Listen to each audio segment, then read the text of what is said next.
Well, in this talk, I'm really going to talk about the evolution of my thinking about Gilligan's universe.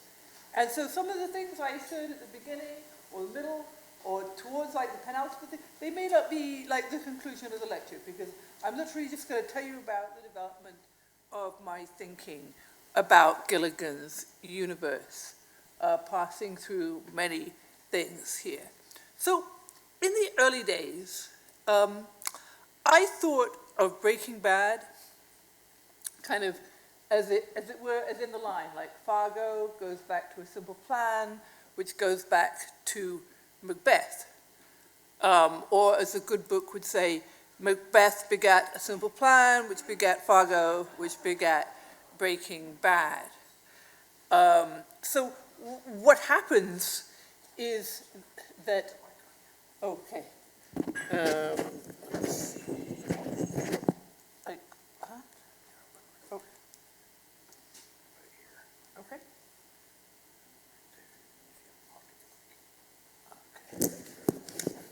So, Macbeth begat a simple plan, which begat Fargo, which begat Breaking Bad.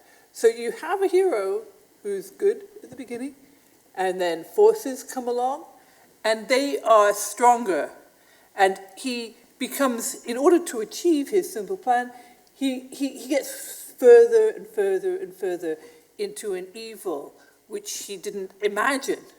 You know, all you had to do was get your wife kidnapped, and you'd get the money, and actually, it turns out, just kill the king, and you can be king, and it'll be good. It just doesn't, so the forces of evil are much, much smarter than you. And you take one step in there, and you're just trapped in the spider web of evil, which just takes you further and further and further. That was the way I was thinking about it as I watched it originally, as I mentioned, on the DVDs. So Walter White's predicament seemed to exemplify the maxim, oh, what a tangled web we weave when we practice to deceive. My aunt used to tell me this. You know, if I told some fib at school and then I needed help from home to get out of it, she would say, oh, what a tangled web we weave. So that seems to be like, if you're watching the series the first time, it just seems like one lie leads to a deeper lie, which leads to a deeper lie, and he's just trapped in his own web of lies. And as he descends, the powers are progressively more evil. It's just Tuco to begin with, and then it's Gus. And then I always call these people the white supremacists or the American Nazis. They have those tattoos on them. And they are actually more evil than Gus, I think, even. So every step he takes, he's contending with deeper and deeper and deeper evil. That seemed to me to be what's happening in the movie. So every apparent step up ultimately makes matters worse. So, like, progress is always regress. The brilliant lie which Schuyler tells, saying, telling Marie that about the gambling, that's just going to make matters much worse, you know. Every single step always actually seems like you take an apparent step forward, and then things get actually worse and worse. So his assumption into Heisenberg seems to be lead to a loss of his identity. That's just my kind of initial thinking about the series. Also that deception and false identity are at the heart of Breaking Bad. Deception, lies, false identity. William Desmond, the philosopher or theologian, whatever you want to call him, he says about Macbeth, and I think it applies equally to Breaking Bad, it takes place in the realm where nothing is as it seems. William Desmond uses Macbeth repeatedly as an illustration of the realm of equivocity. He says, Macbeth is saturated with equivocation. One can underestimate its power to destroy, as does Lady Macbeth. A little water clears us of the steed, how easy it is then. But despite her assured univocity, she will go mad. Consider how equivocal desire puts the best face on for the seduction of the other, and hence for the use of the other to mediate the seducer's own satisfaction. There's no art to find the mind's construction in the face, says Duncan, immediately before McGrath, his future murderer, enters to be honoured by Duncan for courage in battle. So Duncan thinks it's easy to read the face, but actually the face is extremely deceptive. So, my initial thinking about Breaking Bad simply, it takes place in a realm of deceptivity, if you like. So that's my first stage. Now I come to a second stage of my thinking where I listen to Paul Cantor speaking about Breaking Bad on the Uncommon Knowledge podcast. And I listen to this when I'm walking my dogs. And I listen to all kinds of podcasts like Walking My Dogs. I'm listening to this. And Paul Cantor speaks of the humiliation of being a high school teacher. The sheer humiliation of being a high school teacher, teaching kids who are just bored by you. The absolute loss of dignity and self-respect. And so he argues in the podcast that Walter White goes from absolute humiliation and loss of dignity to Superman. And he argues that what the show exhibits to us is that the only way to be a real man in the modern world is to be a super criminal. That he was unable to achieve manhood in his suburban world and only actually achieves it by becoming a super criminal. So that was very interesting because, a topic we've touched on many times in the conference. Why do we respect a Walt so much? Why do most audiences identify? Because, he delights us by outsmarting the drug lords. So every single time he goes one better. They go one, he goes one better. They go one, he goes one better, right? And he really is attractive. And Paul Cantor's thesis captures, the attractiveness of Walt, I think, from the podcast. And it's certainly how many of the show's fans saw it. They would wear T-shirts, with Heisenberg on them and so forth. As if, Heisenberg has become a real man. And also, as he puts it on the podcast, that he's become a Superman. So every plot development pits him against a stronger opponent whom he defeats. Tuco, Fring, even at the very end, the white nationalists. Every single time, he actually seems to get the better. And that's, it's very appealing. So it was very provocative, and I rewatched the whole show for the second time after listening to the podcast. And just listening for the thesis that Hank had become a real man only by becoming a super criminal. Walt. Walt becomes a real man by becoming a superhero. And what I heard, which I hadn't heard before, I listened to Paul Cantor, was that there's just so much talk all the way through, particularly in the first few seasons, but all the way through, about who wears the pants in the household, who's a man, how to be a man. I think Paul Cantor really, truly saw, and they talk about who wears the pants from the very first episode, with Hank and his gun. And he says, Walt says the gun is heavy, and Hank says that's why they hire men. And then about Skylar being a balls breaker and a bitch, and there's so much stuff which I don't want to talk about here, but I think you can picture from the first couple of episodes, all about, who is a man? And so I thought it was really interesting, but untrue. really, really interesting. I mean, he really got the point that it is about what is man. And he's right about that. But I thought, gosh, actually, in reality, the masculinity of Walt seems to be contrasted with the manliness of Hank. That was what I noticed. I thought, gosh, this is provocative, but I'm not seeing it, because actually there is real manliness within the boring suburban world, and that's Hank. So he didn't have to become a criminal. So, after Hank is gunned down by the Salamanca twins, Walt tells Hank's wife, Marie, I'm not half the man your husband is. So that even Walt seems to recognize that Hank, who is not a super criminal, is a man in full. So I'm not quite there. I appreciate that for many people, it's hard to believe Hank is a masculine hero.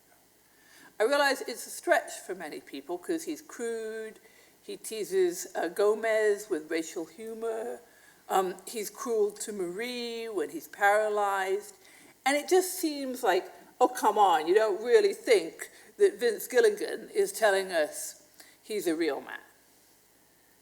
Come on. I mean, you've got to be a bit more meta than that, Francesca. Well, no, I mean, in a New Yorker interview with Gilligan, and this turned me around, reading the New Yorker interview, he says he loved the old Westerns and, in fact, loved John Wayne. And if you love John Wayne, I'm sorry, but I think you probably do think that, to some extent, in his really defective way, in his fart joke kind of way, he really is manly. I think that's what Gilligan thinks. He has, you could say, the vices of his virtues. Is a saying. If you have the vices of the virtues, well, yet he is too much, right? He's too testosterone fueled. But he has fatherhood. He doesn't have literal fatherhood, but he's actually more of a father to Junior than Walt is. So, if, like Macbeth, Gilligan's Archipelago inhabits the realm of equivocity, then identities will spawn counterfeit doubles. Right? That's my sort of insight from my second viewing, that actually, to some extent, Walt tries to become or becomes the counterfeit double of Hank. Just as Mary was talking about the sibling rivalry of Chuck and Jimmy, so there's a brother-in-law rivalry going on here, within which dynamism Walt turns himself into a super criminal in order to try to be as much of a man as his brother-in-law. And all he can do, he can't really emulate him, all he can do is parody him. And therefore, within that dynamism, becoming a super criminal, but never the man that his brother-in-law is. So he becomes a kind of counterfeit double of his fully man, overman, hyperbolic man, brother-in-law. So it then seems to me like White as Heisenberg is a kind of pseudo-male, and Hank, even in his wheelchair, is playing authentic manliness. So that I would take Marie's eulogy for Hank at face value. This is Marie in the court scene talking about her husband. And she says... With us?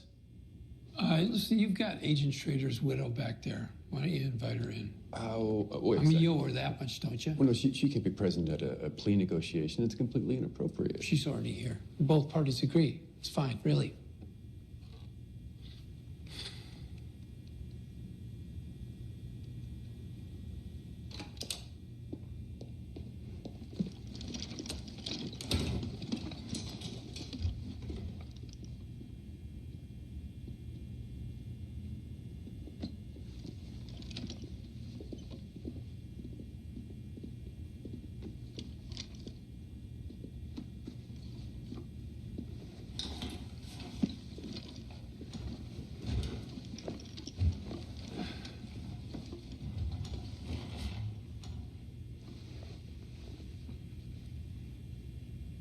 They tell me they found you in a garbage dumpster. Well, that makes sense. My husband was the best man that I have ever known. He lived to help others. If somebody was in trouble, no matter the time, no matter the place, Hank Schrader would be there. With a smile and a joke. He was kind. He was decent. He was strong. His partner, Steve Gomez, Steve and Blanca made a home that was warm and full of laughter. 3 children. 3 fatherless children. Hank and Steve, the good guys. They were shot dead and left in a hole in the desert. And you helped the two-faced, poisonous bastard behind it all. For what? Money. So, my father used to say, that's just where I am, okay? It's stage 2 of my thinking, about this. Now, my father used to say, the 11th commandment, thou shalt not procrastinate. Hope my PhD student out there is listening.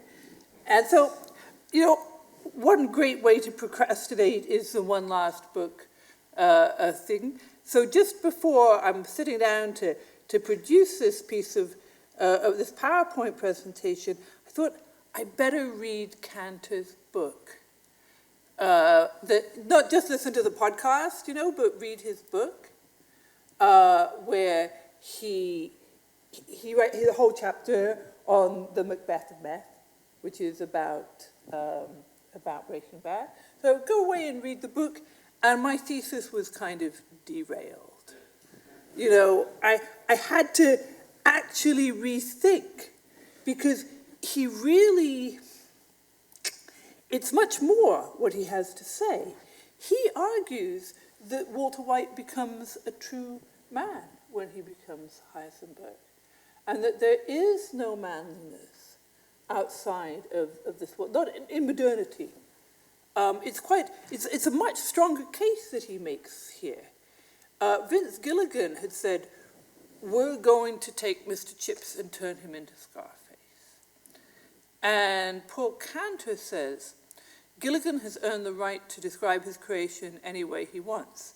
But in order to understand Breaking Bad, we must reject his categories as too simple.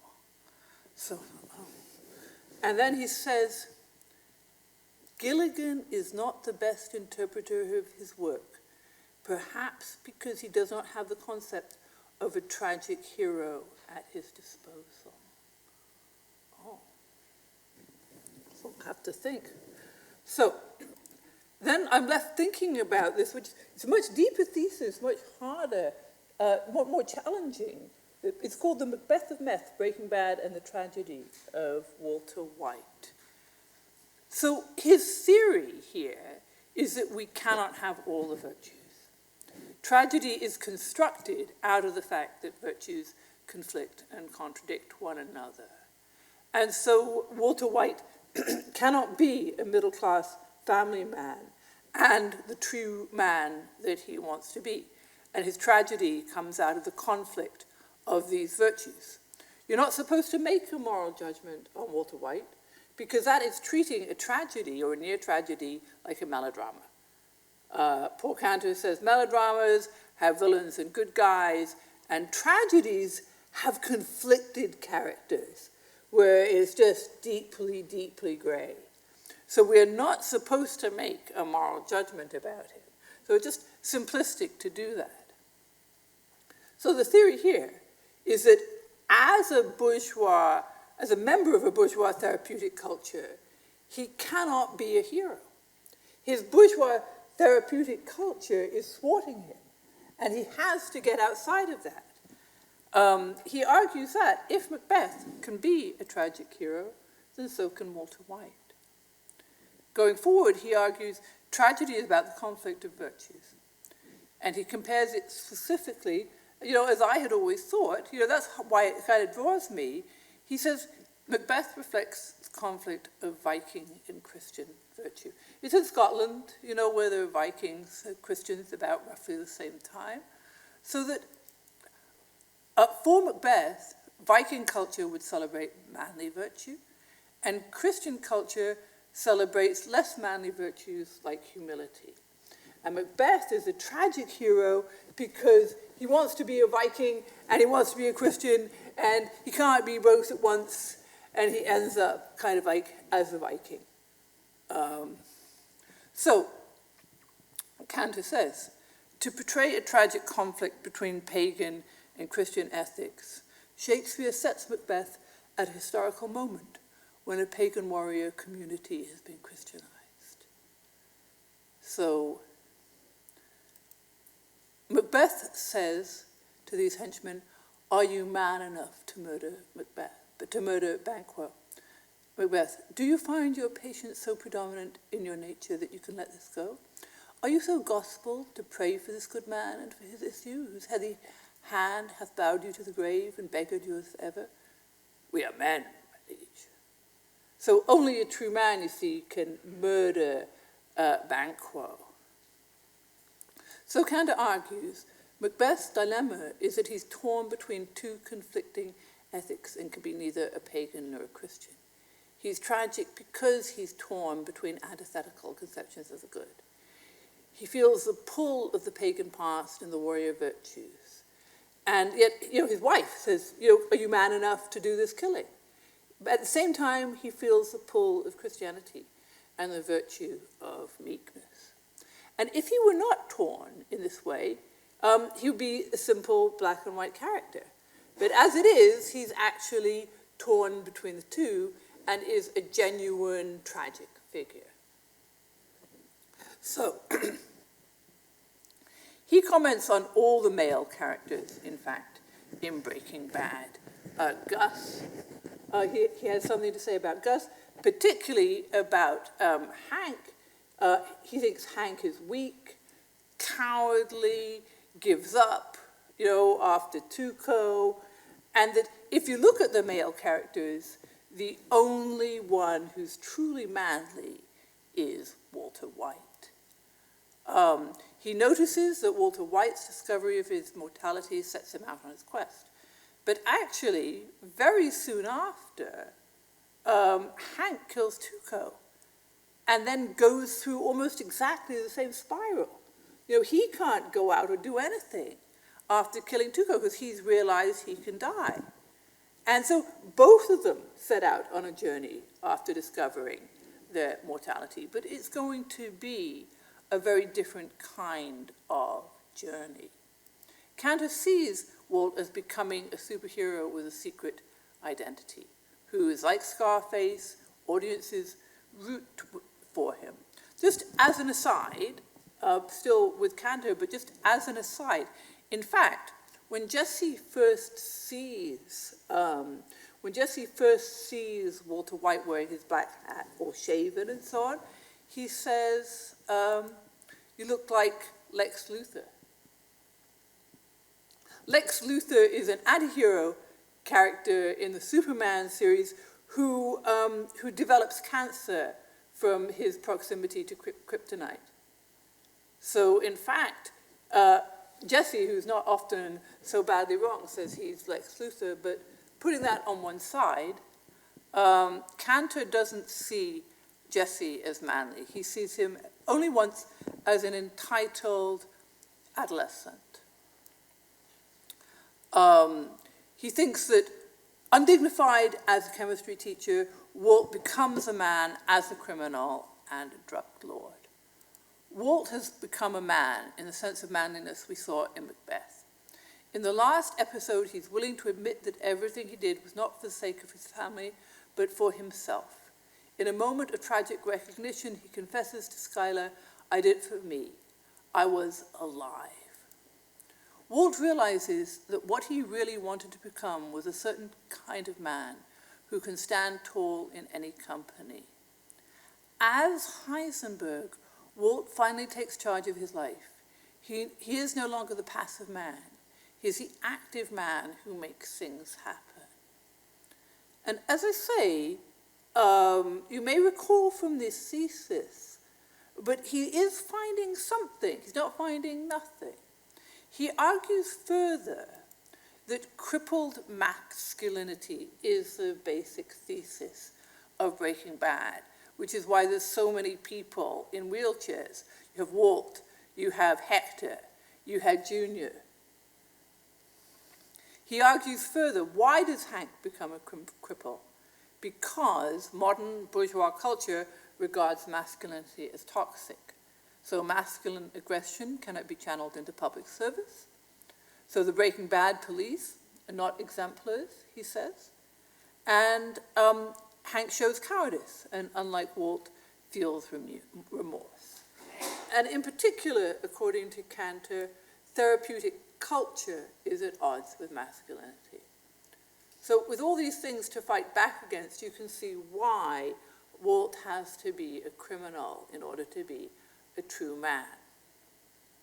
Cantor argues further that the only figures who are not crushed by mediocre bourgeois therapeutic ideas are the Salamancas.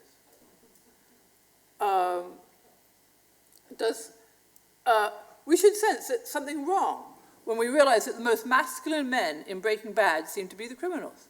Aggressive males like Tuco have hair-trigger responses to any threat.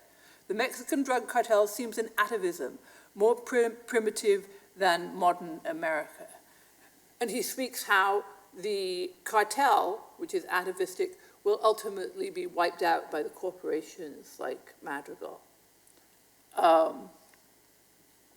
He says, the family is a unit of organization. They use the honorific title Don. They're religious in a way their American counterparts are not. The assassins who come up from Mexico to kill Walt first make a pilgrimage to a shrine to seek a blessing on their efforts in an archaic ceremony. So this seems admirable to Cantor. What might have been heroic on the legendary streets of Laredo seems threatening in a suburb of Albuquerque. The more archaic the characters of Breaking Bad seem, the more they embody traditional forms of masculinity, the more they seem dangerous and criminal. Masculinity is stigmatized as machismo in the series. It is presented as a force that is both foreign and outdated in contemporary America.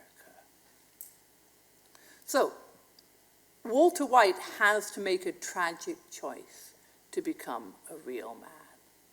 But that can only fail in a way because he just defeats low-life criminals. So he's never a true hero. So tragic heroism is unavailable to him in our culture. That's Cantor's conclusion. Okay, so, see, I found that more challenging than just the initial version. I had to think through it, and I came to see a few things. Firstly, Cantor notes that most of the characters wear disguises, they adopt false identities. Nearly everyone in both series, in the entire Archipelago, carries a false name at one time or another. And that takes me back to fair is foul and foul is fair, hover through the fog and filthy air. Well, perhaps things are much more equivocal than they seem, because we are in the realm of deception and equivocity. Cantor writes, while the therapists in Breaking Bad let people off the hook when it comes to their responsibilities, it is the most sinister character, Gus, who speaks the most moral words in the series about the obligation of a man to his family. A man provides for his family. He bears up and does it because he's a man. Even the lone wolf Gulf understands the connection between true manliness and the family. But as I see it, Cantor neglects the equivocal quality bad portion of the Gilligan archipelago. Because Walt has given up cooking, Gus is persuading him to work in his new lab, and he is a dishonest interlocutor, right? He's not an honest interlocutor. He's saying all of this to manipulate Walter White. I don't think I need to play it again. I think we just heard it this morning with Ken's talk. So I think I'll just skip that one. Those words that he speaks looking into Walt's eyes are just lies. Even though they may be true, but when a dishonest interlocutor tells you a lie, it's not quite truth, because truth is in some ways situational. It is existential, as well as just being objective. So that in this world, is it going to let me skip it? Yes. The very next scene is called, the next scene is the next episode, 1 minute. So a Salamanca twin breaks the other twin's toy, and the twin with the broken toy complains to Uncle Hector. This Hector is a young man, and he seizes the kid and shoves his head underwater in his beer cooler, and he nearly drowns him, and then pulls him out, and he says to the twins, "Family is everything." So it's the same lie as told by Gus, right? Another dishonest interlocutor. Like in The Godfather, family is the matrix of the revenge principle. In this realm of equivocity, family isn't simply a good thing. Or the word manliness, you don't know who you can trust when you hear that word. We know from Nacho's father, his words to Mike, what Gilligan thinks about revenge, right? Nacho's father says, this is a paraphrase, you call it justice, but it's just vengeance. He doesn't approve of this. This isn't, what Kant is speaking about can't possibly be Gilligan's archipelago as Gilligan sees it, I don't think. The breaking down peninsula of the archipelago is an upside down where words like father, family, are filtered through manipulation, lies, advertising, misuse of language, dishonest advocacy, right? So it's like it's an analog of our world, very, very closely connected to our world, where words like father and family are filtered through all kinds of strange distortion techniques. But fatherhood and family remain components. You can't just say, well, these words are, yeah, they are equivocal, and yet somehow we have to somehow be able to use them. The young men need dads, right? It's clear. Hank is more of a father than Walt Sr. Yes, that's correct. And even Cantor recognizes that. Jesse's decency shines through in his love of children, which is always emphasized throughout the series. So, as I see it, in this archipelago, fatherhood is not almost impossible, but not impossible. Mike fails his own son, he fails Nacho, and he seems to succeed as a grandfather to Kaylee and a kind of mentor. He really, truly tries to be a mentor to Jesse. So even within this deeply corrupt world and the corrupt path that Mike has chosen, he still manages to exert some kind of fatherhood. It seems that fatherhood and family are real values. It's indicated by the idiocy of the Salamancas. You know, it's an entirely male family. There's no matriarch, there's no women, there's no wives, there's no daughters, there's no mothers. So, that's how I see it. Breaking Bad is about doubles. It's about evil twins, counterfeit doubles, partners, Chuck and Jimmy, siblings. Most scenes, nearly most thematic plot lines are about character contrasts. very much like the Marvel universe. In the Marvel universe, like, I'm talking about the kiddie book, comic books that I knew in the 60s, where it would be on the front page of the Superman, like, Superman dies, and then you'd find out it was Superman's double in another universe. I mean, everybody's doubled, and everybody's always fighting their double, and so on. And it's the whole thing, this doubling principle goes all the way through, up and down. So as I see it, comedic action is about incongruity, like Odd Couple incongruity. It's about the necessary union of the incongruous, right? So Cantor says Breaking Bad is a tragedy of two failed marriages, Marie and Hank, and Walt and Skylar.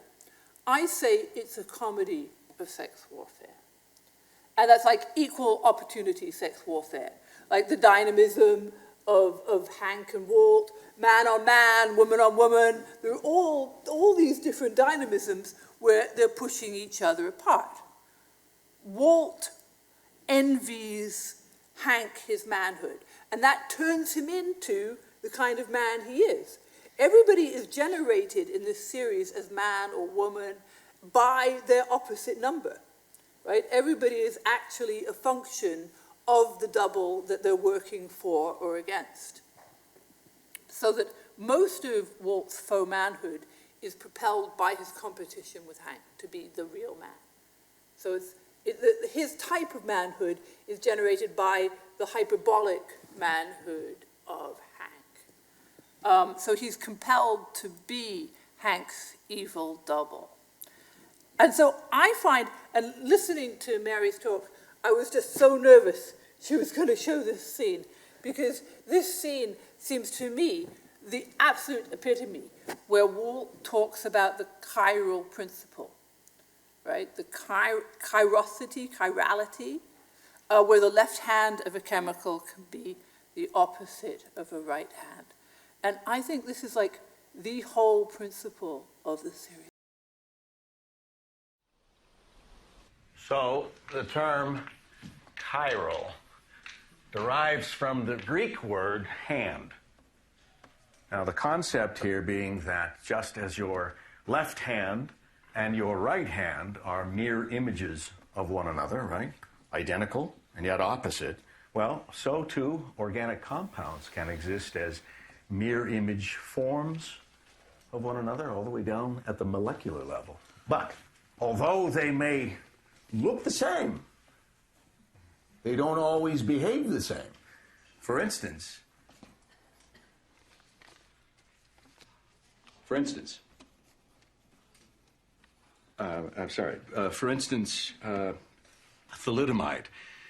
The right-handed isomer of the drug thalidomide is a perfectly fine, good medicine to give to a pregnant woman to prevent morning sickness, but make the mistake of giving that same pregnant woman the left-handed isomer of the drug thalidomide, and her child will be born with horrible birth defects, which is precisely what happened in the 1950s. So, chirality, mirrored images, right? Active, inactive, good, bad.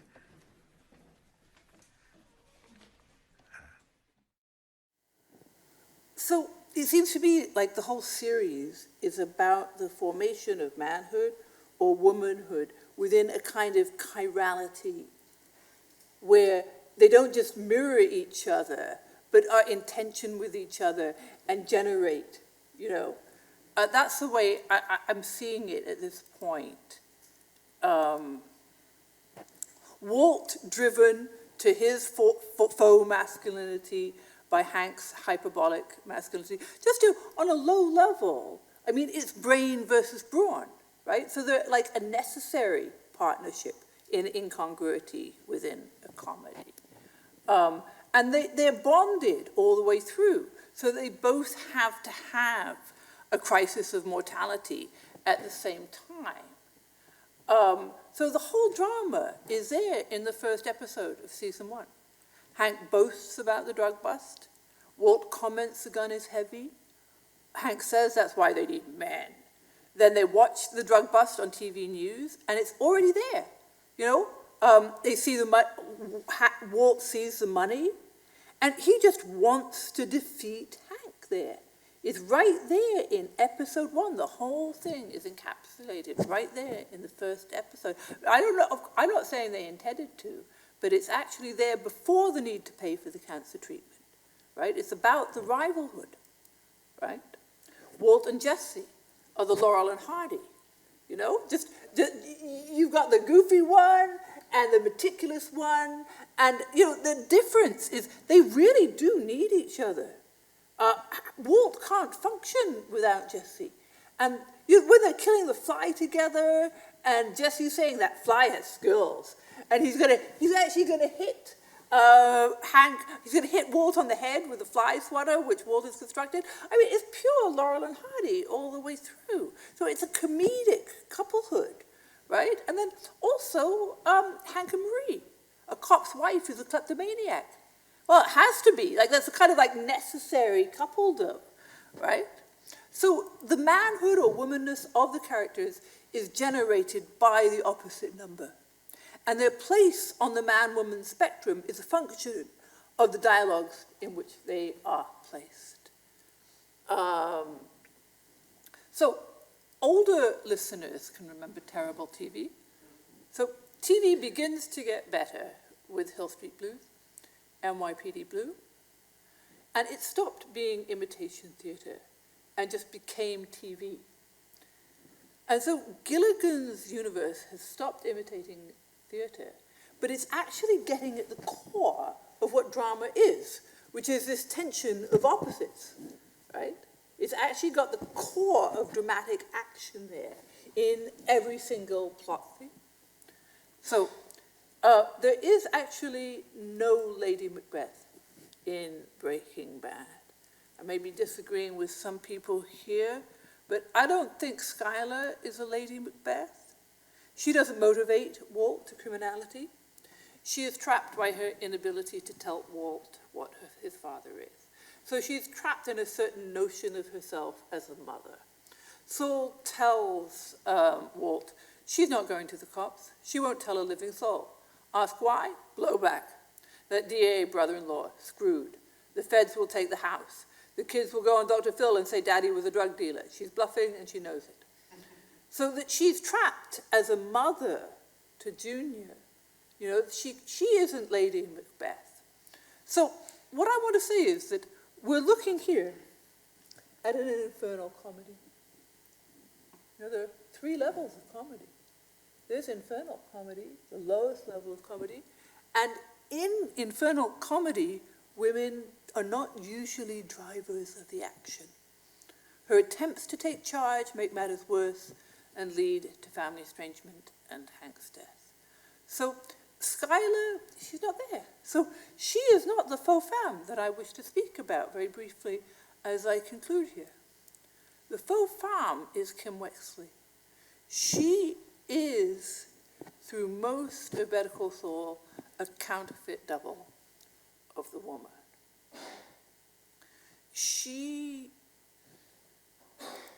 The infernal comedy of Breaking Bad is largely driven by faux masculinity. But Better Call Saul, I say, is a purgatorial comedy. There's a purgation of Saul. Ultimately, there's a purgation of Kim. And it's largely driven by faux femininity. She is the driver here. Kim becomes the driver. She's a lawyer. She wants to do good. She prefers pro bono work. She wants to help others. So she wants to be a helper figure.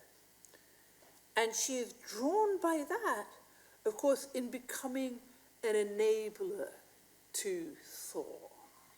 So, Better Call Saul is a purgatorial comedy. Saul is a lover, right? He's motivated by love of Kim. He goes and gets a law degree. He gets into elder law. He pursues Howard. He does every single thing he does for the love of Kim. and he repents for love. So that's a purgatorial comedy. So within the comedy, within the partnership, the dynamism of the two, she is betrayed by her desire to be the helper, right? She wants to help him. She can't leave him. She's trapped. She pushes him into worse and worse criminality. She says it's a sunk cost syndrome. And that's what women get trapped in. They've played the helper so long, she's got to continue playing the helper.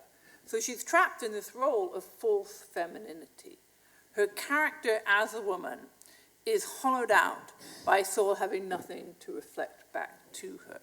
So the sunk cost fallacy is that she's trapped by the pretense that she can help Saul by staying with him, even by marrying him. And this is faux femininity. And her change of costume after repentance indicates like a change in female persona. I'm not saying that all true women have to wear flat shoes and have brown hair and the kind, but it seems that she's actually realized that that was a false woman, and she's trying to become a true woman. So here, in conclusion, in most culture-critical TV shows, virtue exists but cannot be exercised in the real world. And I think particularly of Mike White, who I like a lot, but you have to leave, you have to escape the actual real world to become a good person in Michael White's universe. Whereas in the Gilligan Archipelago, you can practice virtue in this world. A beer-bellied cop can be a true man, a criminal can try and be a father, an accessory to murder can try and play the woman well. So within this sometimes deceptive, opaque world, man and woman are generated by dramatic interaction. It feels more tragic than comic. I realize that it's perhaps counterintuitive for me to say that we're looking at an infernal comedy or a purgatorial comedy, because everyone's naturally referred to these as tragedies. But I think it feels tragic because it's not like with Dante's Divine Comedy, where Dante is a spectator, you know, and travels with Virgil through hell and purgatory and so on up into heaven, just viewing it. You're actually seeing it and feeling it from within. There's a joke which goes, tragedy is when I cut my finger. Comedy is when you fall into an open sewer and die. But here, this is a comedy where you fall in the open sewer and die. And you actually experience this from within. You experience Walt's descent through all the stages of hell from inside his skin. Not as a spectator, but from inside his skin. You travel with Saul and Kim on their purgatorial journey. You climb with Jesse in his ascent to the paradise of Alaska. So I just wanted to have a paradisial comedy and suggested El Camino. And I know Ken is going to disagree, but I felt that we had to have paradise if we had hell and purgatory. So it actually, using the medium of TV, you're going to experience this at your nerve's end, right? And an infernal comedy experienced at your nerve's end can feel like a tragedy, but you're inside Walt, right? In all his oppositions, you're inside Saul and Kim. So that it feels so close to a tragedy, but it's actually making the comic journey. So, conclusion, speaking about the truth of men and women today will have to be existential and dramatic. Thank you.